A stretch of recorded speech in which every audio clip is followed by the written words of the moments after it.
Cypher's research has been stolen. The research materials have been packed into 2 containers and hidden in the jungle southwest of the mansion.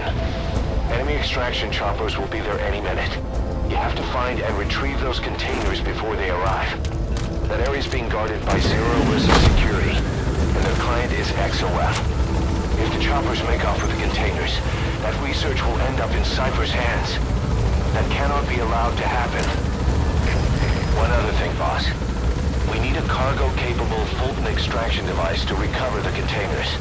Use your iDroid to order its development and have it dropped in. Be careful down there, boss! Please specify a project. The map has been updated. Welcome back to, I believe, Cursed Legacy, which is actually a main mission within the game. In this particular mission, Code Talker's research on the parasites has been stolen and is being guarded in Central Africa, should I say. I'm not too sure as to whether this research was... Looks like they're stepping up security around the target. I'm not sure as to this research was taken from his mansion that he was living in within the Central African region, or this information was somehow stolen from Mother Base, but I doubt that would be the case because Miller would be more distraught at the fact that there is a traitor amongst them shipping away containers of Code Talker's information, so I would like to believe that this information was taken from his mansion here in Central Africa, as this location seems rather nearby his mansion. So being the knowledgeable man that Code Talker is, he's scared that of course this strike force that has taken this information of course is XOF. Though Skullface may be dead, XOF is still active and still on its own agenda. One thing I would like to point out, I don't know if I would have loved to save this for later or not, but XOF and Cypher aren't actually the same thing. I don't know, maybe people might have that misconception that XOF and Cypher are the same allegiance, but you have to understand that Skullface initially worked for Cypher. He initially worked for Major Zero. Like Skullface told you before, he was in charge of taking care or at least hiding any evidence that Naked Snake left behind within his previous missions, the Virtuous Mission and Operation Snake Eater. Skullface was sent in behind Snake so as to cover his tracks so that no one would actually know that Snake was working there. So maybe some people might be a little bit sad to know that their favorite hero, Naked Snake, wasn't as perfect a stealth soldier as they thought he was. It was actually due to the work of Skullface that Snake was no one actually knew in the public eye that Snake was to blame for everything. It's quite interesting really. But anyway, after that, at some particular point in time, Skullface decided to break away from Major Zero and break away from Cypher. He had his own agenda and he believed that Cypher was not going to help him achieve this agenda. So he took his soldiers and himself and left, and these are XOF, the soldiers that he moved with. So Cypher and XOF are totally two different things. Though you still have to understand that Big Boss is still against Cypher, and there is still somewhat hatred ever since the Les Enfants Terribles project, which resulted in the cloning of Big Boss to create clones of him. After that, Big Boss was disgusted in Zero because he did this without the boss's consent. He was insulted, he was disgusted, and he left. That's when the disagreement began. But you have to understand that nowhere does it actually say that Cypher hated Big Boss. There's never actually been that point in time. But anyway, that would be a discussion for another time.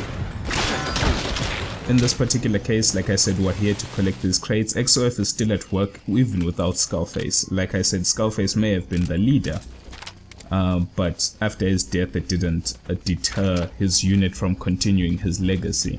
Too bad he died without us getting a lot of information as to his past and what he was exactly doing. I was very secretive about such things. Enemy presence detected. The map has been You're gonna extract him. Please select a landing zone. Please select a strike support helicopter. So now I'm gonna call in P-Quad here for some assistance.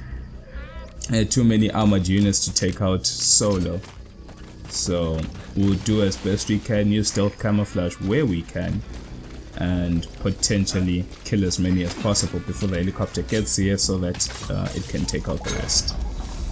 Now I believe this should be quite a nice time to talk about a few interesting things that a friend of mine was telling me about, and I believe this is something I'll talk about in a later video. I like the way my friend told me that he feels that, he likes the way the story was written, in the sense that he can see how the parasites were the precursor to the nanomachines that were further implemented when the Genome Soldier incident occurred in Metal Gear Solid.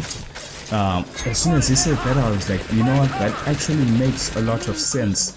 Code Talker has a lot of experience working with the CIA, a lot of experience working with Skullface and doing his own private research on the parasites. He found ways to assimilate parasites within a given host.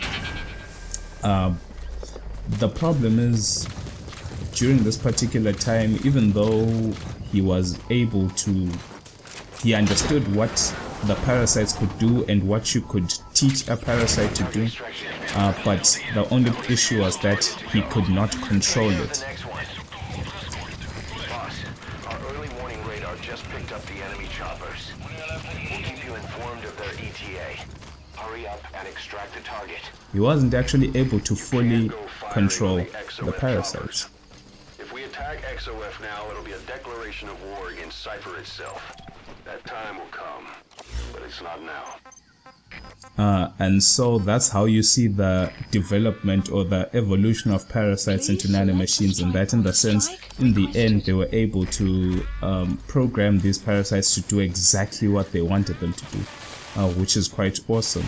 But also, one thing you have to understand is that Code Talker did understand that these parasites did and manifested different things. It wasn't just the language vocal cord parasite, which was used to invade people's vocal cords based on what language they spoke, and then inherently kill them that way by multiplying and infesting the body, creating larvae. He understood that yes, the virus, or should I say the parasite, will infest the body and will lay eggs, but it doesn't necessarily have to kill the host. He found ways, for example, with the skulls, such that if you manifest the parasites within yourself, if you give them nutrients, they give you strength. That's why you saw the skulls unit that had extremely high armor and mobility to give you power and strength. Also, there were the skulls units that got greater vision and greater mobility, which was the sniper unit of the skulls unit. He also found that, for example, Skullface had taken the parasites and taught them different languages, such that if a certain language is spoke, then the parasite is able to identify this language and understand it, enabling it to infest that particular host, but he created it to kill. Unlike Code Talker, who was creating parasites to try to assimilate them into human beings for potential benefits for that person.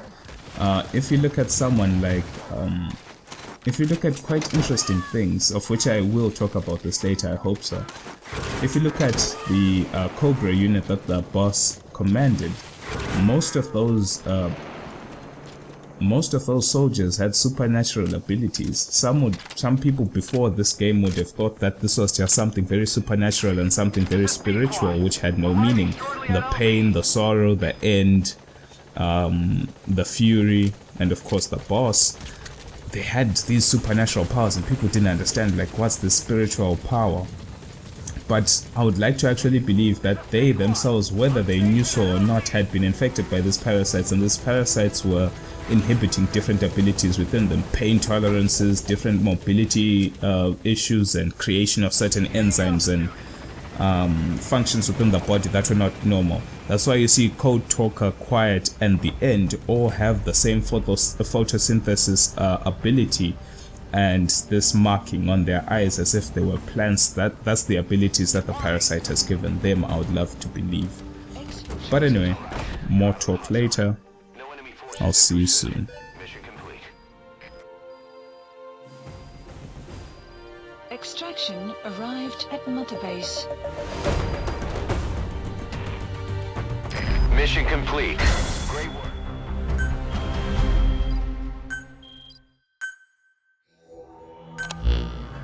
Boss, we got Code Talker's research materials back in one piece. The medical team has them under lock and key in the quarantine facility. The materials should help their research into the vocal cord parasites. Cypher won't be getting their hands on them now.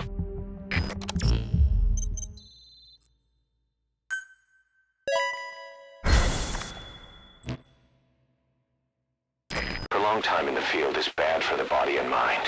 I think it's time you took a break. Do it for me. Come back to Mother Base ASAP.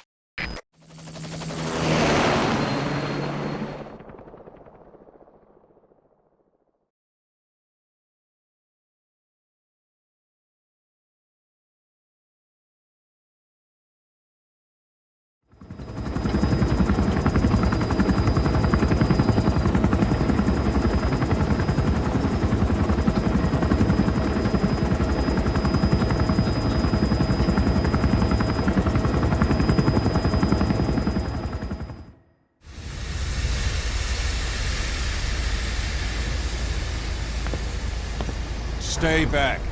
It's too dangerous. Hey. Back up, kid.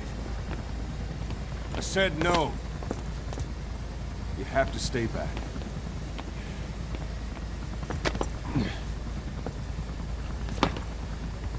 Some things can't be helped. Back to your quarters.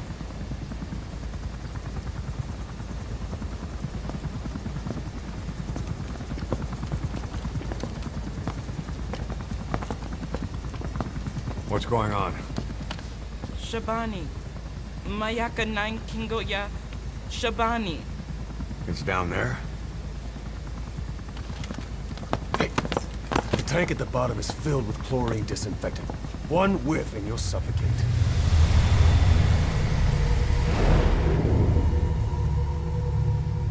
Don't even.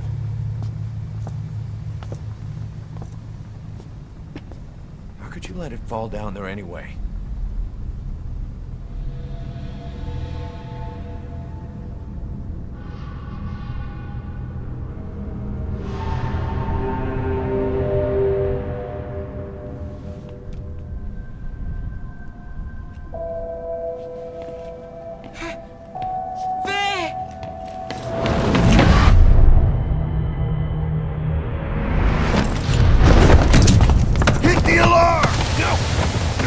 Go down there, and it is over.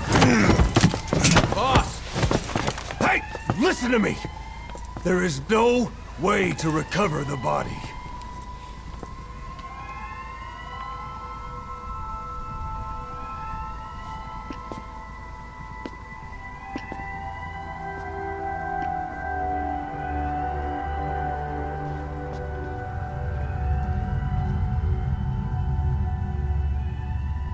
What kind of stunt was that? Trying to panic us?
Here.